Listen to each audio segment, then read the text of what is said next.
Hello students. तो आइए आगे के न्यूमेरिकल देखते हैं जो घर्षण बल के रिलेटेड हैं। तो ये इम्पोर्टेंट न्यूमेरिकल है। देखते हैं स्टेटमेंट में हमें क्या दिया गया है। Two blocks a and b, block a block b of equal masses, इनका जो मास है वो क्या है, इक्वल है।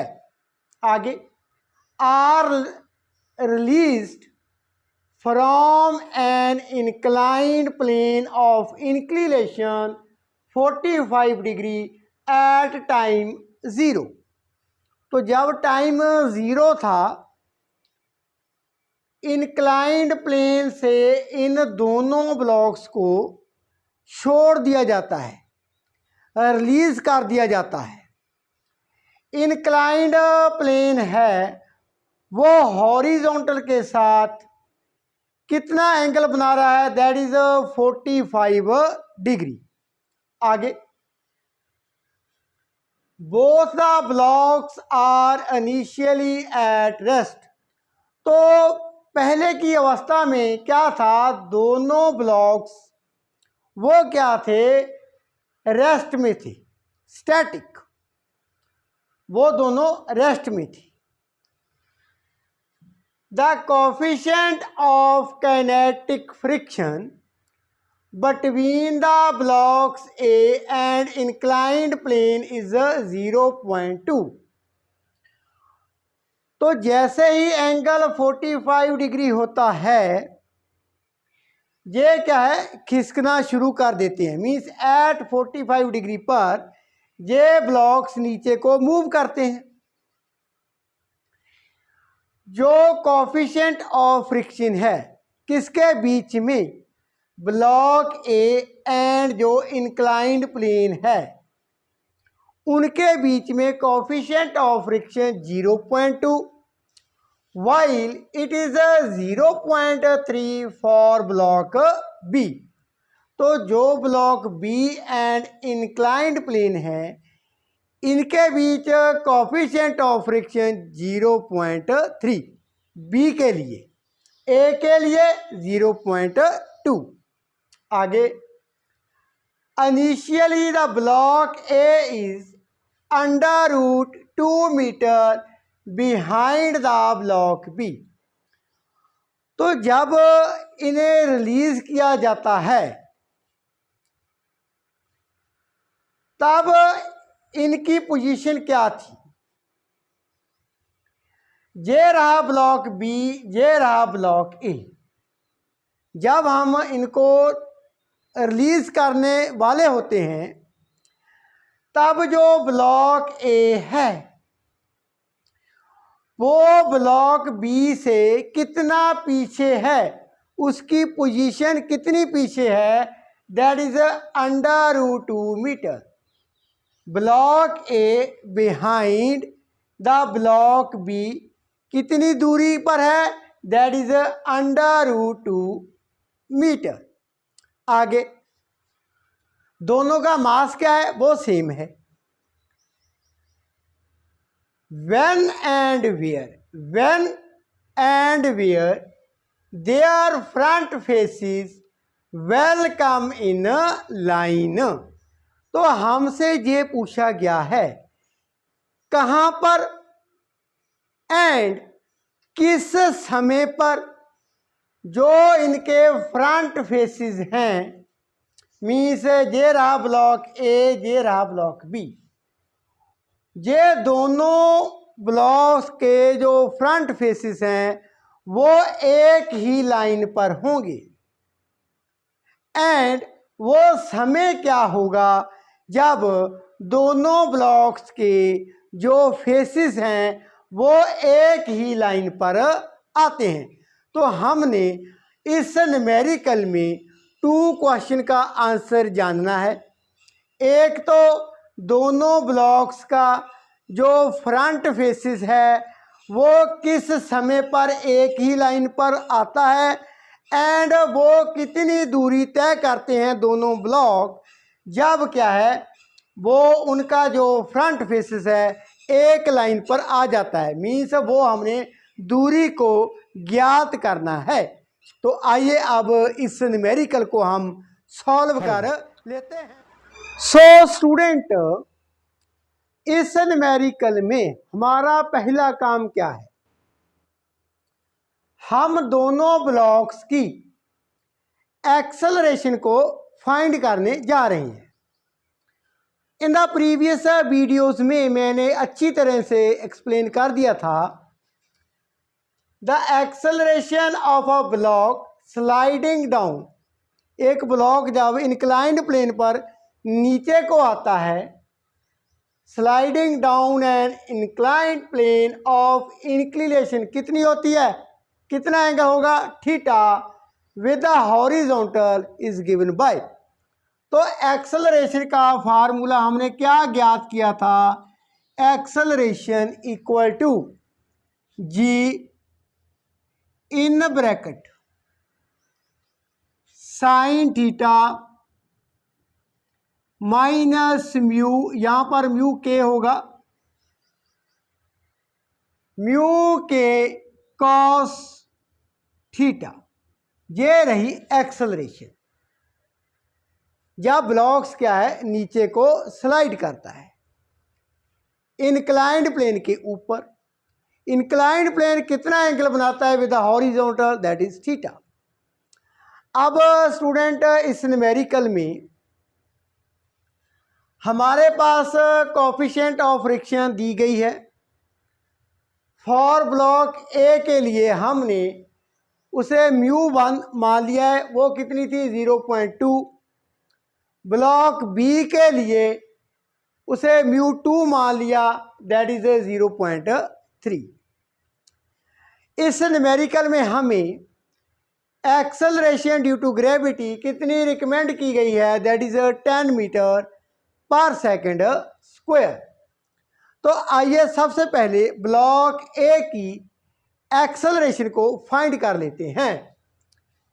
For block that is a block की मैं बात करने जा रहा हूं। तो इसकी एक्सेलरेशन को हम a1 मान लेते हैं। a1 equal to ji 10 recommend की गई है, साइन 45 डिग्री,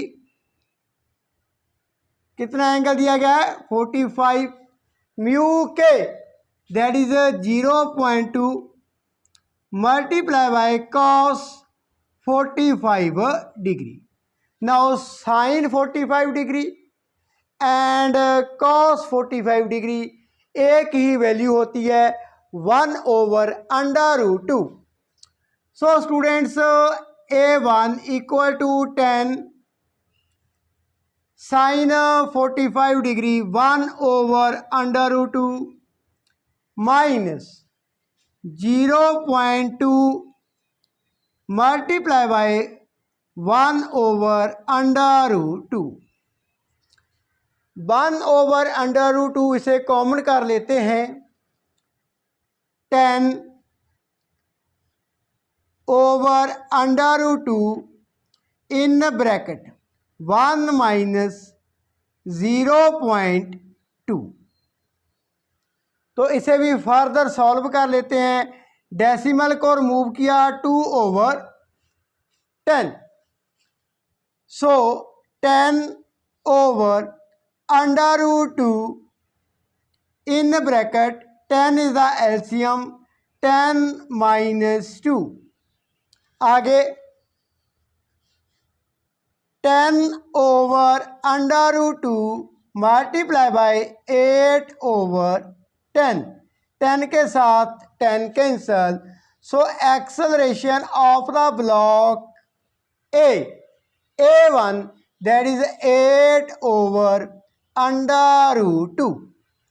अब स्टूडेंट, इसी फॉर्मूले को यूज करते हुए हम ब्लॉक बी के लिए सॉल्व कर लेते हैं, एक्सेलरेशन फाइंड कर लेते हैं। तो एक्सेलरेशन दैट इज a2 मान ली equal to g sin theta minus mu के कॉस थीटा, वही फार्मूला मैं अगेन यूज़ करने जा रहा हूँ। नाउ स्टूडेंट्स, हमारे पास G10 रिकमेंड की गई है, साइन 45 डिग्री माइनस म्यू के अब कितना है 0.3 कॉस 45 डिग्री।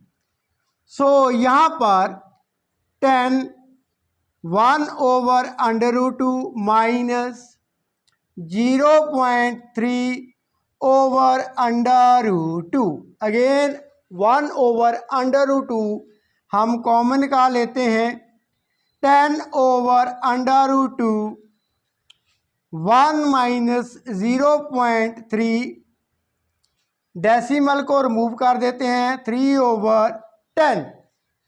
आगे इसे फर्दर सॉल्व कर लेते हैं, 10/√2 10 minus 3/10। So students, A2 equal to 10/√2 multiply by 7/10, 10 के साथ 10 कैंसिल हो जाता है। So acceleration for the block b that is 7/√2। तो स्टूडेंट, हमने अब तक दोनों ब्लॉक्स की एक्सेलरेशन को फाइंड कर लिया है। आइए अब आगे से सॉल्व कर लेते हैं। Now I M proceeding further. जो हमें कंडीशन दी गई थी, कंडीशन क्या थी, जो ब्लॉक ए है वो ब्लॉक बी के कितना पीछे उसकी पोजीशन थी, दैट इज √2 मीटर। तो हम मान लेंगे जो ब्लॉक ए है वो कितनी दूरी तय करता है, दैट इज S1। वहीं पर जो ब्लॉक बी है वो कितनी दूरी तय करता है, S2।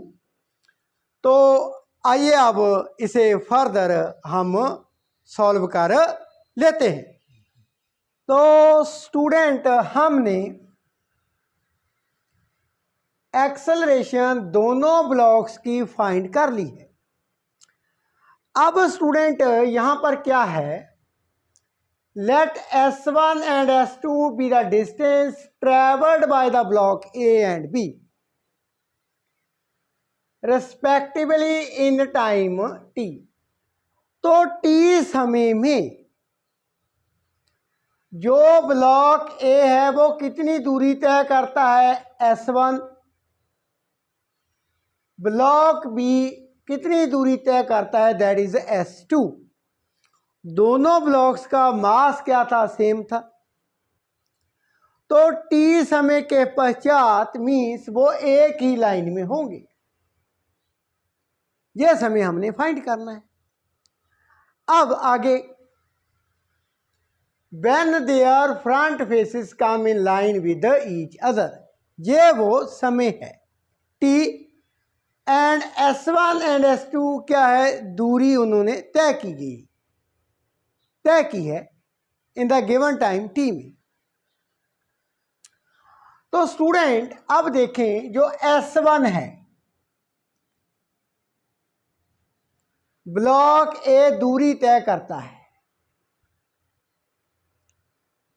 लेकिन जो S1 है वो कितना पीछे है S2 से, दैट इज √2 मीटर। तो इक्वेशन कैसे लिखेंगे, S1 जब इक्वेशन में लिखना होगा, S1 ज़्यादा है किससे, S2 से। कितना ज़्यादा है, √2, तभी हम इक्वेशन लिख पाएंगे, S2 प्लस √2।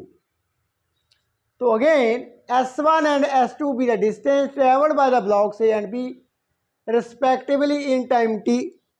t समय में दोनों ब्लॉक्स S1 and S2 की दूरी तय करते हैं। when their front faces come in line with each other, तो जब उनका फ्रंट फेसेस क्या है, एक ही लाइन में है। अब स्टूडेंट इसे हम मान लेते हैं इक्वेशन नंबर 1।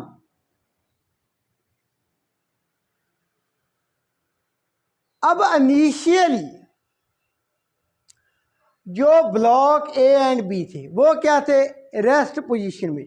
मीन्स यदि u1 वेलोसिटी है ब्लॉक ए की इनिशियल, ब्लॉक बी की वेलोसिटी इनिशियल, उसे हम u2 मान लेते हैं। दोनों की वेलोसिटी क्या थी, 0। अब स्टूडेंट हम S1 एंड S2 को ज्ञात कर लेते हैं। अब S1 एंड S2 को कैसे फाइंड करेंगे, यहाँ पर मैं पोजीशन टाइम रिलेशन को यूज करने जा रहा हूँ। S = ut plus half AT², ये है हमारा पोजीशन टाइम रिलेशन। तो ब्लॉक ए के लिए S1 दूरी कितनी है, डिस्टेंस कितनी तय की, दैट इज S1। आगे u1 multiply by t plus half A1T²। S1 = ये 0 है, time is t plus half A1 कितनी फाइंड की थी, 8/√2, यहाँ पर t²। तो S1 स्टूडेंट्स इक्वल टू, ये कैंसिल हो जाएंगे, 4/√2 t²। ये हमने S1 को फाइंड कर लिया है। सिमिलरली S2 को फाइंड कर लेते हैं। S2 = u2 multiply by t plus half A2T²। S2 = 0 multiply by t plus half A2 कितना फाइंड किया था, 7/√2 t²। तो S2 स्टूडेंट, S2 = 1/2√2, ऊपर क्या है 7/2√2 t²। तो स्टूडेंट मैंने S1 एंड S2 की वैल्यू को ज्ञात कर लिया है। Now I am substituting in equation number 1। S1 that is 4/√2 t² equal to S2 7/2√2 t² plus √2। अब मैं क्या करने जा रहा हूं, t² की टर्म्स एक तरफ कर लेते हैं। सो 4/√2 t² minus 7/2√2 t² equal to √2। 1/√2 मैंने कॉमन कर लिया, इन ब्रैकेट 4 - 7/2 t² को भी कॉमन कर लिया इक्वल टू √2। नाउ स्टूडेंट्स यहां पर 1/√2, 8 - 7/2 t² इक्वल टू √2। 1/√2 यहाँ पर बन जाएगा हमारे पास 1/2 multiply by t² equal to √2। ये राइट हैंड साइड मल्टीप्लाई कर देते हैं, t² equal to √2 multiply by under root 2 multiply by 2 under root 2 that is 2, so 2 multiply by 2 t square equal to 4. That means t equal to plus minus 2 second. अब student जो समय है वो negative नहीं होता. दैट मीन्स t हमारे पास equal to 2 second. 2 second. तो दोनों ब्लॉक्स हैं वो कितने समय के पश्चात एक ही लाइन में होंगे, वो समय है 2 सेकेंड. अब टाइम 2 सेकेंड को मैं यहाँ पर पुट कर देता हूँ S1 में. जो S1 का हमने फाइंड किया था वो एक्सप्रेशन क्या है, 4 over under root 2 t square. S1 equal to 4 over under root 2 multiply by 2 square. That means S1 equal to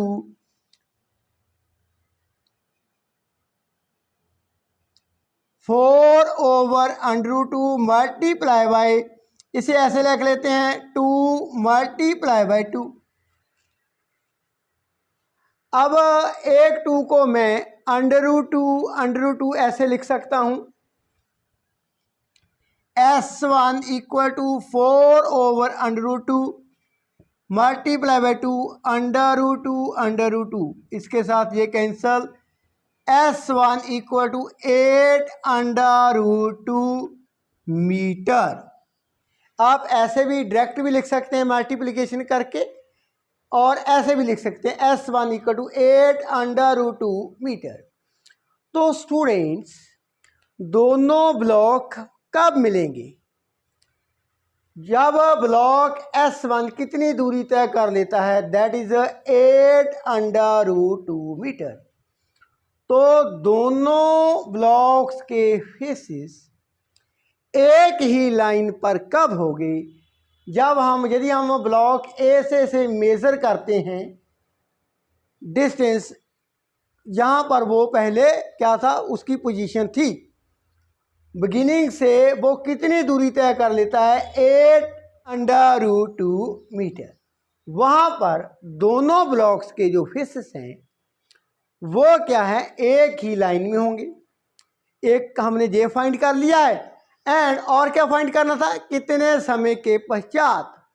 दोनों ब्लॉक्स को एक ही समय पर हमने छोड़ा था, रिलीज किया था. दोनों ब्लॉक्स आफ्टर 2 सेकेंड के पश्चात क्या होंगे, एक ही लाइन में होंगे. कितनी दूरी पर होंगे, कितनी दूरी पर, 8 अंडर रूट 2 मीटर, जहाँ से ए ब्लॉक ने चलना शुरू किया था. So students, I hope you understand this numerical very well. If you have any question, you can ask me in the comment box. Please page को सब्सक्राइब करें, चैनल को सब्सक्राइब करें, वीडियो को शेयर कर दीजिएगा. Thank you so much for watching, and in the coming video I will be explain more numericals and short answer type questions related to this topic. Again, thank you so much.